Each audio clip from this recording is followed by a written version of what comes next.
I saw it watching me through my window.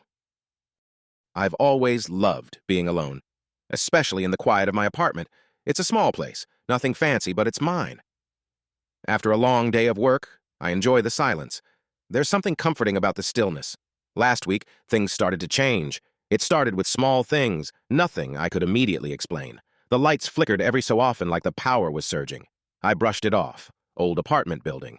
But then I noticed something strange. My cat, Whiskers, started staring at the window. Not the usual I see a bird outside stare. This was different.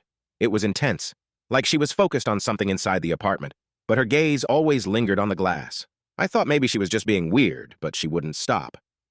I would catch her staring, wide-eyed, at the window in the middle of the night. Then, the scratching started. Soft at first, like someone gently tapping their nails against the glass. I'd wake up at 2 a.m. groggy to hear it. Tap, tap, tap. I assumed it was just a tree branch brushing against the window, but I couldn't shake the feeling that there was something else. Something alive. One night, I decided to investigate. I grabbed a flashlight and opened the blinds. Nothing. Just the empty street outside.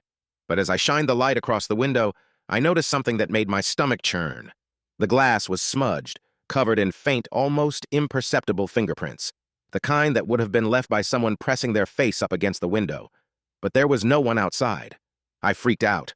I double-checked the locks, made sure the blinds were closed tightly, and set my phone alarm to wake me every hour to check for anything unusual. I didn't sleep that night. The next night, it happened again, but this time, I couldn't ignore it. The scratching was louder. Scratch, scratch, scratch. It was like someone was dragging their nails down the glass. I grabbed my phone, turned on the flashlight, and approached the window. I could see it. In the reflection of the glass, there was a figure standing just behind me. I froze. The figure was tall, pale, and had dark, hollow eyes that stared at me with an unnatural intensity. It was right there, standing just inches away, but when I turned around, no one was there. I nearly collapsed from the sheer terror. My heart was racing, and I could hear my breath in my ears as I backed away slowly. I slammed the blind shut, locked the window, and sat there trembling. For the rest of the night, I stayed wide awake, too terrified to sleep. The following morning, I checked the window again.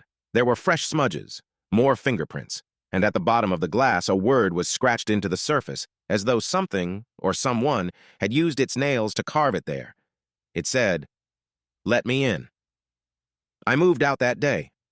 I don't know who or what was watching me from outside that window, but I've never gone back to that apartment.